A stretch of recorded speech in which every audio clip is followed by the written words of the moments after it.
बच्चों, आज एक नई कहानी सुनते हैं। दो दोस्तों की कहानी। एक दोस्त बहुत बुद्धिमान होता है और दूसरा बेचारा भोला भाला सीधा सा। दोनों में बड़ी अच्छी दोस्ती होती है। दोनों साथ साथ रहते हैं। सारा काम जो बुद्धिमान है वो करता है। एक बार जो बुद्धिमान दोस्त था वो बीमार हो गया, तो उसने भोले राम से कहा कि जाओ शहर जाके मेरे लिए डॉक्टर साहब से दवाई ले आना। तो उसने कहा ठीक है। गया डॉक्टर साहब के पास, बताया कि मेरा दोस्त बीमार है, उसे भूख नहीं लग रही है ना, और पेट में दर्द है, ये सब बताया। डॉक्टर साहब ने दवाई दे दी और कहा कि अपने दोस्त को बोलना खाने में खिचड़ी खाएं। बोला ठीक है। वापस चल दिया गांव की तरफ। थोड़ी सी दूर गया, फिर भूल गया। फिर वापस डॉक्टर साहब के पास आया। ऐसा 2-3 बार हुआ। थोड़ी दूर जाता, भूल जाता कि डॉक्टर साहब ने क्या बोला था खाने के लिए।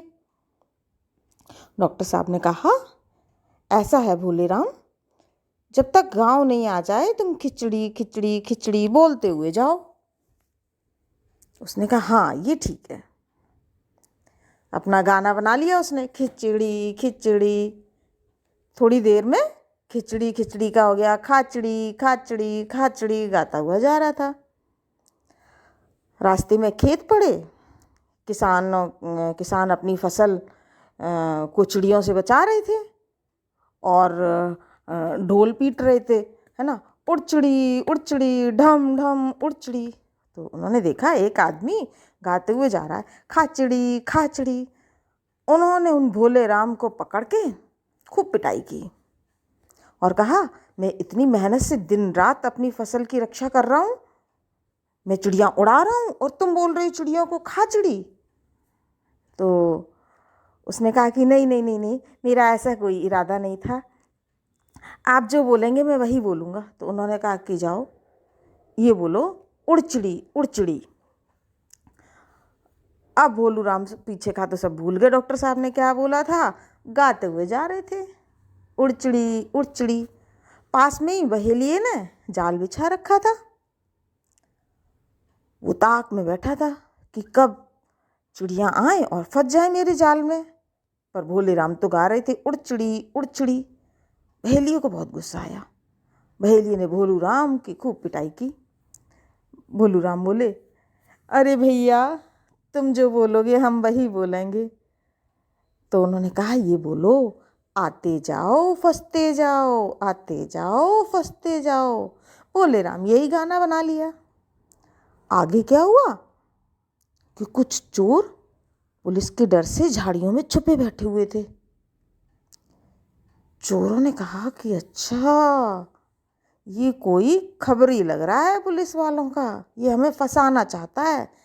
उन्होंने चुपके से उसको झाड़ी में खींच लिया। खूब पिटाई की खूब पिटाई की। तो बोला अरे भाई मुझे छोड़ दो, आप जो बोलेंगे हम वही कहेंगे। तो उस चोरों ने कहा ये बोलो ऐसा दिन कभी न आए, ऐसा दिन कभी न आए। भोलू राम यही गाना बना लिया। गाते हुए जा रहे थे। आगे राजा के बेटे की बारात निकल रही थी, पर भोलू राम तो गा रहे थे ऐसा दिन कभी न आए, ऐसा दिन कभी न आए। अब राजा के लोगों ने पकड़ के भोलू राम को खूब पिटाई करी और कहा राजा के लड़के की शादी है, राजकुमार की शादी है, इतना खुशी का दिन है, तुम बोल रहे हो ऐसा दिन कभी ना आए। तो उसने कहा नहीं नहीं गलती होगी गलती होगी, आप जो बताओगे वही बोलेंगे। उन्होंने कहा ये बोलो ऐसा दिन रोज आए। भोलू राम ऐसे ही गाते गाते अपने गांव में पहुंच गई। गांव में किसी के घर में आग लग गई थी। अब भोलू राम बोल रहे ऐसा दिन रोज आए, ऐसा दिन रोज आए। तो गांव वालों ने कहा उसको खूब मारा और कहा तुम्हारी तो मार मार के खिचड़ी बना देंगे। तभी भोलू राम को याद आया, अरे नहीं नहीं नहीं, याद आ गया, खिचड़ी खिचड़ी खिचड़ी बोला था डॉक्टर साहब ने, अरे याद आ गया। बेचारे पिटपिटा के अपने घर पहुंचे। बुद्धिमान दोस्त ने कहा, अरे भाई क्या हाल बना लिया है भोले राम। तो बोला, उसने पूरी कहानी सुनाई, ये तो उन्होंने कहा, अरे मेरे दोस्त हैं, आज तुम इतनी मुसीबत में फंस गए, अब मैं तुम्हें कभी अकेला नहीं छोड़ूंगा। और इस तरह से वो दोनों फिर से प्यार से रहने लगे। ये थी उनकी दोस्ती की कहानी।